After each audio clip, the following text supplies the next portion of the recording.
This guy saw Dune Part 2. Me? This guy saw the second Dune. Yeah, that guy right there. Yes. Nose goes. Exactly. Yes, I got to see Dune Part 2 on Sunday. All right, The man. views on my channel. I watched the first Dune. I did it, guys. It happened. I'm seeing Dune Part 2 tomorrow. I bought the tickets. So, oh yeah, man. I'm excited. So, as Oh, that's far good. That means you liked the first one. liked is a good way to put it. I liked it. I didn't love Okay. it. I don't know if it was Okay. overhyped or not. I think a lot of it. Okay, I'll give you a funny story here. Kind of funny story, not really a story, but I'll just say it anyways. I watched Dune 2021, right? And I needed to watch a couple parts a couple times because I didn't fully understand what was going on. I was having a couple issues. I don't know if it was just like maybe I was just like a little dozy. I don't know, but I especially the first hour, I was kind of like, okay, what? The House of Atreides? Who's that again? What's going on? So I wasn't quite following it very well. So I watched the second part twice until I get to Arrakis, and then I kind of got my head in line, and I was like, okay, now I kind of follow what's going on. And then the whole thing happened, and it's a really long movie for a pretty simplistic setup. It's just all the politics and the lore and everything they got to do. I was kind of like, whew, this is a lot thrown at me. So I don't know if this was a good decision or a bad decision, but then I decided I think I need a little help with this. I'm going to go back and watch the 1984 Dune and see how they explain it. So I watched Dune 2021, and then I went back and watched Dune 1984, and that experience is really bizarre because Denis Villeneuve's Dune is like, oh, it's serious and respectful of the source material, and Skarsgård as the Baron was actually intimidating, and I don't know. Have you seen the 1984 Dune? Yes. It is like they took all the camp and cheese that they took out for the Denis Villeneuve, and it was all put back in because that movie was weird and that movie was ridiculous. And I'm not saying it's better, but I think I was entertained more. Yeah, way more entertaining. 1984 version. So I kind of feel like I understand Dune a lot more now because the 1984 version is the dumbed down version of what Denis Villeneuve. I mean, they give you everything in that version at the top of it. They just spell it out for you, black and white. I have ordered House Atreides to occupy Arrakis to mine the spice, thus replacing their enemies, the Harkonnens. House Atreides will not refuse because of the tremendous power they think they will gain. Then, at an appointed time, Baron Harkonnen will return to Arrakis and launch a sneak attack on House Atreides. Everybody got that? And you actually have like people's voiceovers of their inner thoughts just playing over them at the end of every scene of like, I don't think I trust this guy. I'm not feeling very good about this. And it's like, oh, okay. You don't want me to try to figure this out on my own at all. There was no subtlety. The material's complicated. So you go right in your face. They must have killed her. Here it comes. Far off in the control rooms of Spice Gas. But what of my unborn child? One day I will have to do this. So my first question, without really spoiling anything, is that creepy little girl in part 2? Because I don't want to see that ever again. That little girl from the 1984 version, she was so creepy. I'm afraid my brother won't be very pleased with you. Kill this child. She's an abomination. If you haven't seen the 1984, you have no idea what I'm talking about. But it was the scariest little girl I've ever seen put on film. Not in the way it was in that movie. Perfect. That's all I need to know. That's all I need to know. That's the best I can say. They like dub her over with a demonic voice that I thought was odd for a blockbuster, but it's not anywhere as creepy as the 84 version. So all this to say, I really liked Dune Part 1.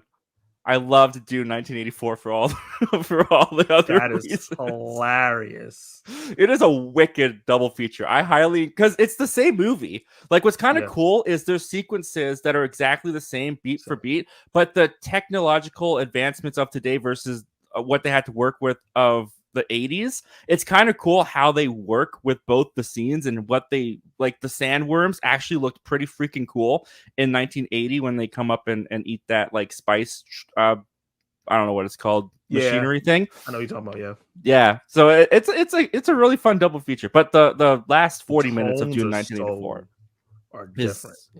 they like rush through the last 40 minutes of Dune 1984. Oh yeah, there's like, no, we gotta get the Yeah. movie over. It's like, and all right, we got to get to the big revenge thing or whatever. And I'm like, oh my gosh, okay, you're not taking your time anymore at all. But yeah, so all this to say, what'd you think of Dune Part 2, man? Because the hype is real. I mean, I've been seeing like big articles and big people in the space who have seen thousands upon thousands of movies say that this is one of the best movies they've ever seen in their life. What do you say, like, first impressions without spoiling anything? I hate to add on to the hyperbole because it's bad because people do this all the time. But I went on my letterbox and I added to the greatest movies of all time I've seen list. It's Wow. like number 32. It might move on a second watch.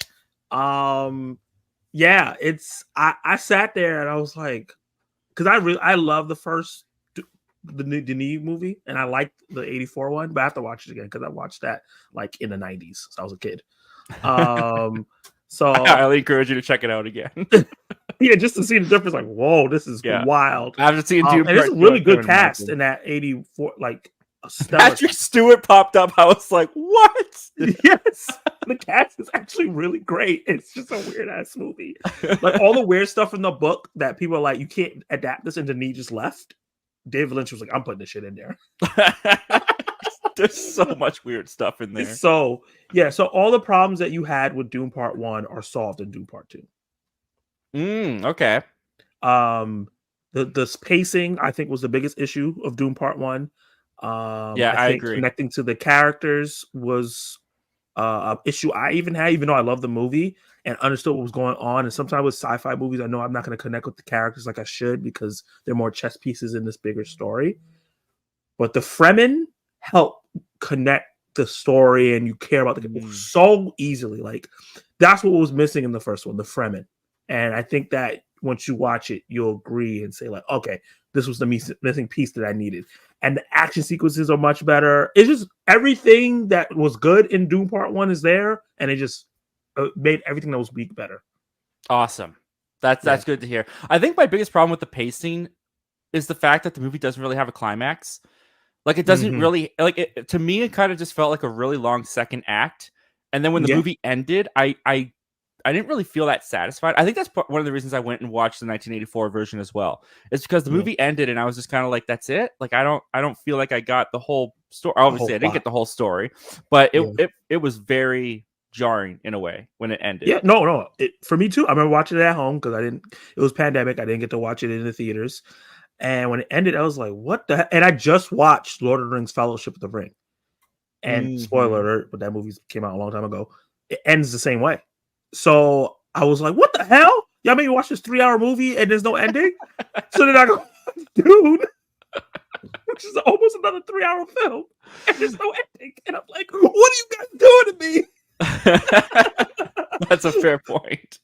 Yeah, and those movies are even long because this was 2.5 hours, and the extended editions are like 4 hours of those Lord of the Rings movies. I'm about to watch the 4.5-hour Return of the King soon, so I can review it. Oh, dude, it's long, but it's worth it. That's what I keep hearing. It is. I mean, I think it still holds the record for the most Oscar wins for a single film. Like, I think it won every single category. I think it won like 12 or 13 Oscars the year it came out. So. Wow.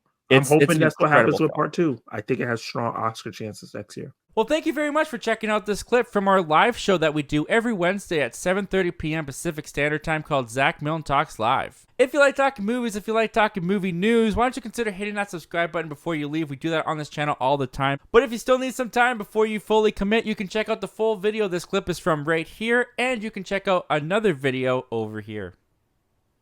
The subscribe button's right here.